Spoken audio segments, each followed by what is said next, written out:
Welcome to Putting Together the Pieces, Program 3. This program demonstrates random numbers, repetition, and decisions in an interactive game program. We will see that this doesn't quite fit our input-process-output style for designing a solution. Let's get started. Step 1, defining the problem, has been done. Here it is. Write a program that generates a random number in the range of 1 to 100 and asks the user to guess the number. If they guess correctly, congratulate them for winning the game and stop playing. Otherwise, give them some help by telling them if their guess was too high or too low. Give them 7 tries to win. In order to plan the solution to the program, we start by thinking about using our input-process-output chart. We notice that this problem does not conform to the usual input-process-output design style as we have used before. This problem does not require us to produce answers by performing some type of calculation. Instead, we are writing an interactive game program. The result output is whether or not they win the game. Let's try a different strategy. Since this is very process-driven and has some logic in it, let's start with a flowchart after we do a step-by-step analysis. First, we see that we need to generate a secret random number. This number needs to be between 1 and 100. We also need to give the user, or the player, 7 chances to guess. After each guess, we need to check for a win. If they don't win, then we need to give them a hint. Was their guess too high or too low? Now that we have a better sense of this problem and the steps we need to take, let's create a flowchart to guide us when we code. Number 1, we need to generate a secret random number between 1 and 100. We see that step here in the flowchart. 2, we need to give the player 7 chances to guess. Note the looping structure. We check, is guess number less than 7 tries? If it is, we let them guess again. If they guess correctly, we congratulate them, and then the game ends. But if they don't guess correctly, we give them a hint, either too high or too low, and then we repeat the loop. This helps us see what is inside the 7 tries loop. Either we stop looping because they won, or we give them a hint regarding their guess. Was it too high or was it too low? If the user doesn't guess the number after 7 tries, the game ends and they lose. Let's code our solution based on the algorithm we created with the flowchart. 1, we generate the secret number using the random module. The random module must be brought into our program from a different file because we didn't write this ourselves. We incorporate pre-written code by using an import statement. We will see that in the actual program code. 2, we let the user guess up to 7 times. For this, we will use a for loop, which is Python's counting loop. We set the minimum to 1 and the maximum to go up to 7. This loop, 1, 8, will actually range between 1 and 7. We print a message for the user to make a guess. We get the input and convert it to an integer. User guess needs to be an integer because we're going to be comparing it to the secret number, which is also an integer. In step 3, we check whether or not the user guessed correctly. If user guess equals secret number, Then we congratulate them and tell them that yes, they guessed the secret number, and we tell them how many guesses it took for them to guess that number. If they didn't guess the secret number, we check, was it too high of a guess? If so, we print too high. Otherwise, if it wasn't the secret number and it wasn't greater than the secret number, it had to be less than the secret number. So we don't need another if, we can just say else, print too low. The program ends after either a correct guess or 7 wrong guesses. Let's try it out. Here is a coded solution that we will run. We see the instructions for playing the game, and we have a prompt telling us to make guess number 1. I'm going to guess 50, right in the middle of 1 and 100. It tells me that guess is too high, so I know now that the number is between 1 and 49. Let's try 25. That too is reported to be too high. So after 2 guesses, I've eliminated 75 possible numbers. I now know that the secret number needs to be between 1 and 24. Let's guess right in the middle again. The program tells me that's too low. I'm down to my 4th guess, but I now know that the number is between 13 and 24. Let's try 18. 18 is too low, so I now know the numbers between 19 and 24. Let's try 21. That's in the middle of 19 and 24. That is also too low.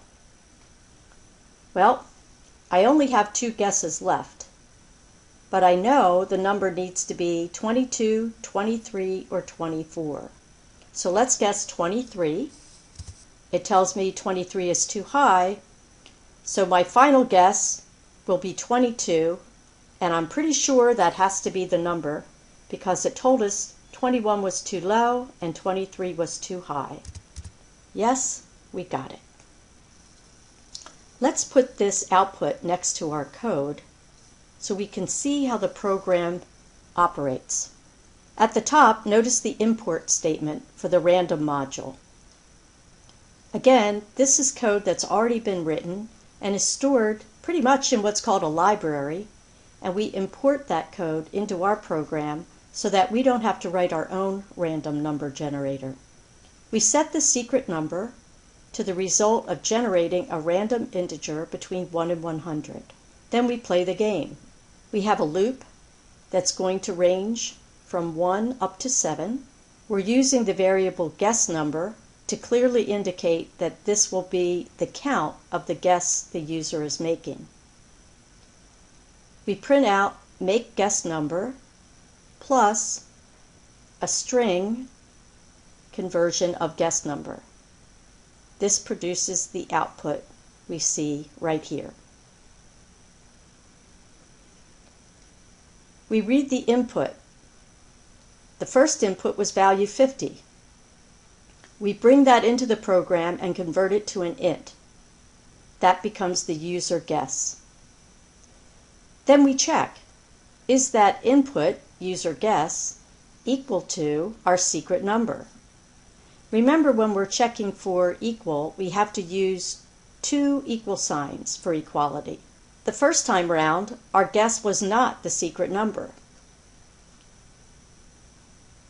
Our program progresses to the elif and checks, was the user guess greater than the secret number? And that was true. It was greater than the secret number. We know now the secret number was 22. 50 is greater than 22. And so our program prints too high. At this point, we're finished executing all the lines of code that we need to execute inside the for loop. So we branch back up to the for loop, and guess number now becomes 2. The program prints make guess number 2. We typed in 25. That gets stored in user guess. And again, we compare user guess with a value of 25 to the computer-generated secret number, value 22. They're not the same. Our program checks. Was our guess greater than the secret number? Yes, 25 is greater than 22, so our program reports too high. We branch back up to the loop again. This time guess number will be 3. We ask the user to make guess number 3. They type in 12. We check. Is 12 equal to the secret number, which we now know is 22? And the answer is no. So we go to the elif and check, was the user guess greater than the secret number? Is 12 greater than 22? No. So we take the else path this time, and the program prints too low. We branch back up to the for loop again, and guess number becomes number 4. And we repeat this process all the way down to guess number 7 when the player guesses correctly that the secret number is 22. When we reach this part of the program, we print congratulations.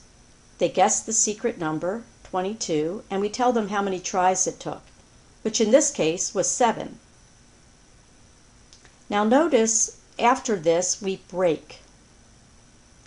The break allows our program to leave the for loop and go to the game over part of the program. The only thing left is to print goodbye, which the program does, and it exits. Let's run the code again and see what happens if we don't guess the number. I'm going to guess 1 for the first guess. Now, that told me the number 1 is too low. And this time we're trying to lose. So I'm just going to guess 1 for all 7 guesses.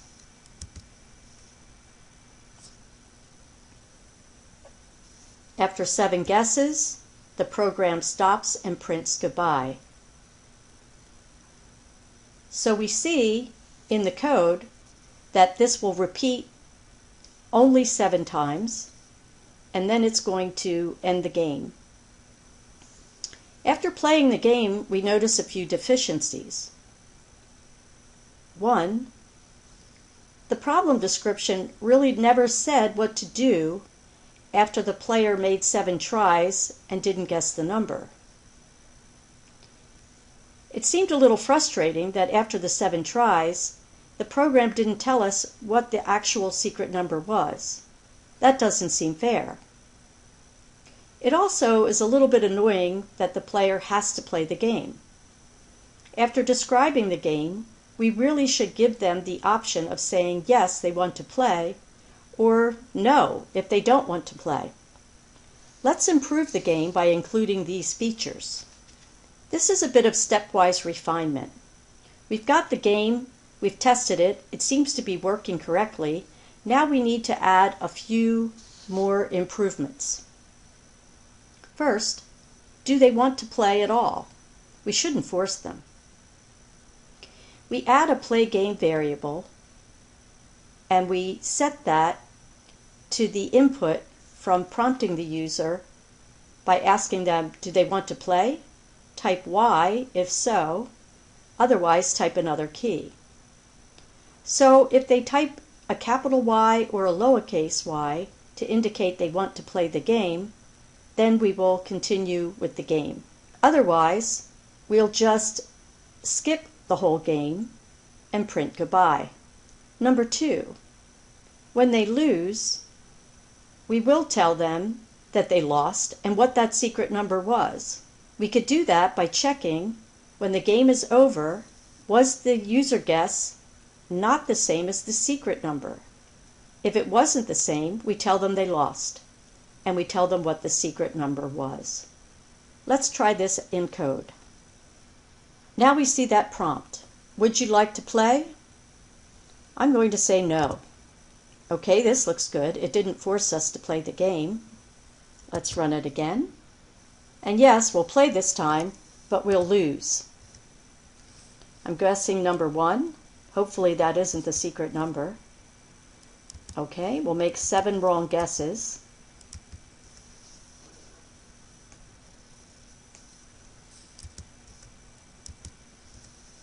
Much better. It tells us we lost, and it also tells us what the secret number is. Let's look at the code.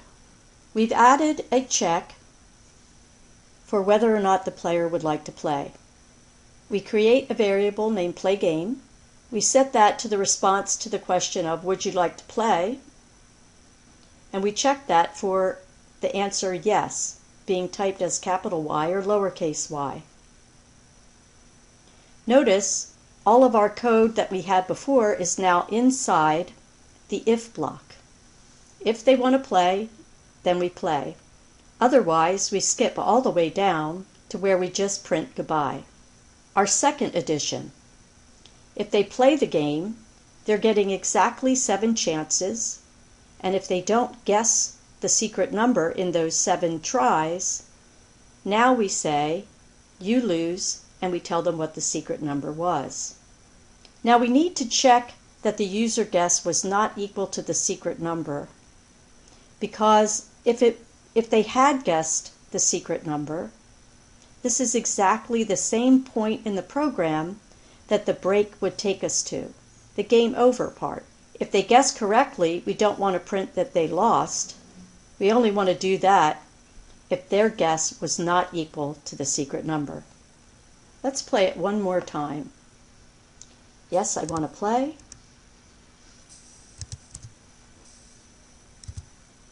What happens if the player accidentally types a letter? Well, that doesn't look good. By mistake, the user might type a letter, and our program crashed. So let's take a look at a way to fix this problem. We really don't want our program to crash when the user enters an invalid value. We could count a bad input as a bad guess and keep on playing, but we definitely do not want the program to crash. So let's add this improvement and handle bad inputs. We're going to revise the way we read the user input. First, print a statement to let them make the guess. And now, notice user guess is not going to be converted right away to an int. We're going to read user guess as string input. Then we'll check, does that string contain a number? Is-digit will check to be sure that the input was in fact some type of integer. If it is, then we will convert that input to an integer, user guess, and then we can go ahead and use it in the rest of the game program. Else, if the input wasn't valid, we'll send the user a message, bad input value. You just wasted a guess. Let's run the code with these changes and then take a look at the program. I've incorporated the change into this program. We'll run it. Yes, we want to play, but we made a bad guess. Now the program tells us that was bad input and that we wasted a guess. But we get to continue playing. It may be hard to target in on the number now that we wasted a guess, but I'm going to try. So far, no luck. Well, we got lucky there. We were able to guess it. Okay, so let's look at this. Our first guess was an R. Notice when we read the input now, we don't read it right into an integer. We prompt them now with a print statement. Store the input as a string in user guess, and then check, does it conform to being an integer by using the is-digit method. Is-digit returns true or false. If the input conforms to an integer, it will return true. Then we will convert user guess from a string to an integer. and continue to use that in the program to play the game. If the user guess did not conform to being an integer, we take the else path. In this case, we print a message to the user, it was bad input and they wasted a guess. But they get to play again because we loop back up to the top of the for loop and continue playing by asking them for guess number 2. Everything else in the program is the same as our last version. Here is a copy of the completed program. I encourage you to look at each line carefully and be sure you understand how and why it works. As a programming exercise, it would be a good idea to start with Guess the Number Game V1 and add the features that we added in this video presentation for putting together the pieces Program 3. Report the player loss and the secret number if not a winner after 7 tries. Let the user have the option of not playing the game. Check for invalid input guess. It's okay to count it as a wasted guess, as we did in our Putting Together the Pieces Program 3. Finally, if you want a little bit more practice, change the game to let the player have 10 tries to guess a secret number between 1 and 1,000. If they guess smart, they should always be able to do so. Before ending this, let's take one last look at comparing the original program with our completed program that included the refinements. Looking at these programs side by side, we see that our final version is much more complex than our original version. The strategy we used was to keep it simple at first. Get a solution working for the essence of the game, generating a random number, giving the player 7 tries, and checking if they won or if we need to give them a hint. After you get it working correctly, then you can add the refinements of giving them the option to play or not, also providing an answer regarding losing the game and what the actual secret number was. And finally, building in a little bit of checking to make sure the user is not going to crash the program by giving us bad input. All of these things added to the complexity of the program, but the basic program was not that complicated, and it's good to tackle that first and then refine the program to include these improvements. Our next topic will be functions, and we will be learning how to break this program into smaller pieces to keep it manageable. Happy coding!